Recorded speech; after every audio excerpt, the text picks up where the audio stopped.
Hello viewers, welcome to my YouTube channel Rupa's blog and cook.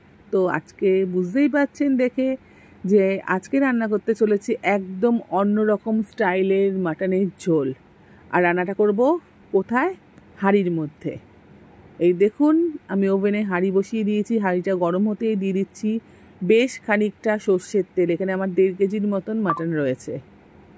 এর মধ্যে দিয়ে দিলাম হচ্ছে গোটা গরম মশলা।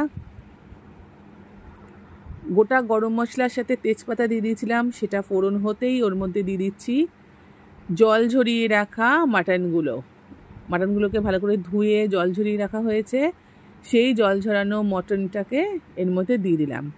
আর দিয়ে দিচ্ছি কুচনো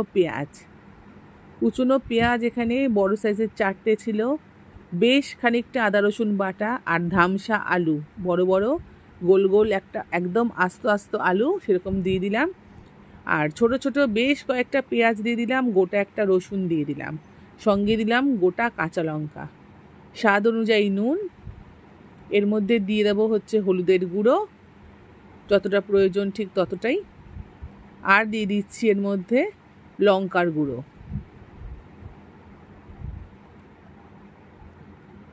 যে যেরকম ঝাল খাবে সেই অনুযায়ী। দিয়ে দিচ্ছি 1 চামচ জিরের গুঁড়ো আর 1 চামচ হচ্ছে ধনের গুঁড়ো। আর ওপর থেকে দিয়ে দেব আরও বেশ কিছুটা তেল, সর্ষের তেল।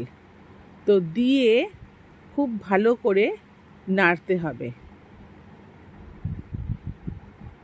নাড়ার সময় কেলেঙ্কারি হয়ে গেছে, আমার হাতাটা ভীষণই পাতলা, আর এই হাতা দিয়ে আমি নাড়তে পারছি না এতগুলো মাংস। তো আমি কি করব, একটু চেঞ্জ করে নেব।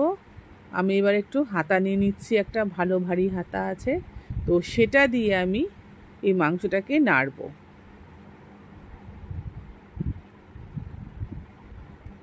তো হাতাটা নিয়ে এসে আমি দেখুন খুব ভালো করে নেড়ে নেব, কারণ অনেকগুলো মশলা পড়েছে, সেই মশলাগুলো কিন্তু মাংসের সাথে মাখাতে হবে এই হাতা দিয়েই।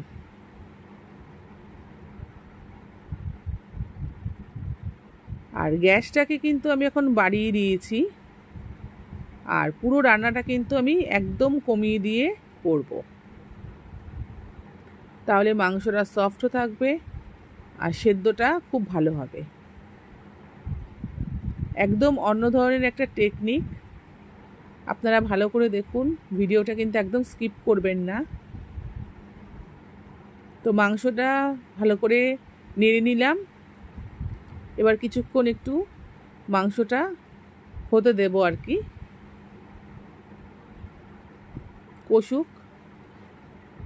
এবার আমি কি করব, একটা বড় গামলার মধ্যে জল নিয়ে নেব। এটা যতক্ষণ কষবে ততক্ষণ আমি ওই জলটা গরম হতে দেব।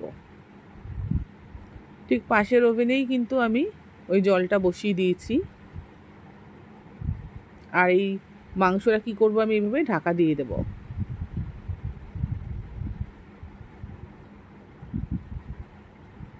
এই সময় কিন্তু আমি বলেছি বাড়িয়ে দিচ্ছি, ওভেনের আঁচটা কিন্তু এখন বাড়ানো থাকবে,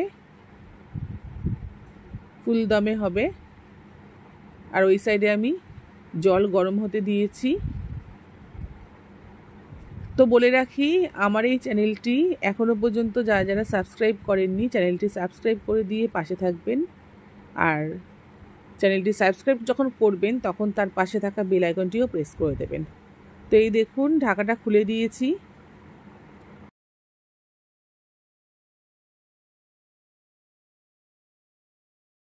মাংসটা কিন্তু ফুটছে এখন, আর একটু নেড়ে দেব। ব্যাস এই পর্যন্তই, আর নাড়ব না আমি। এবার এইভাবেই রেখে দেব।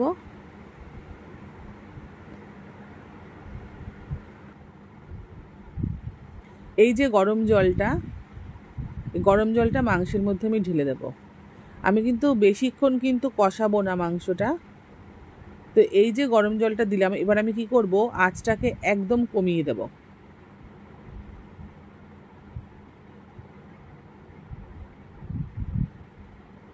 আঁচটাকে কমিয়ে দিয়ে আমি ঢাকা লাগিয়ে দেব। ব্যাস।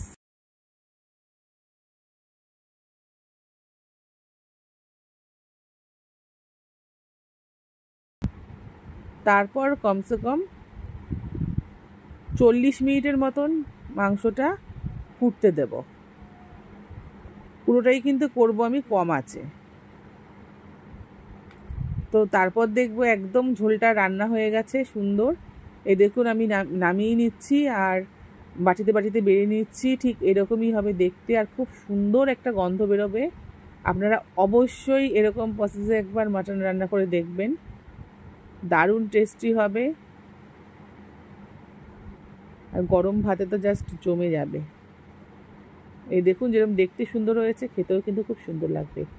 আমার আজকের এই ভিডিওটা আপনাদের যদি ভালো লেগে থাকে অবশ্যই একটু লাইক শেয়ার করে দেবেন, আর কমেন্ট করতে একদম ভুলবেন না।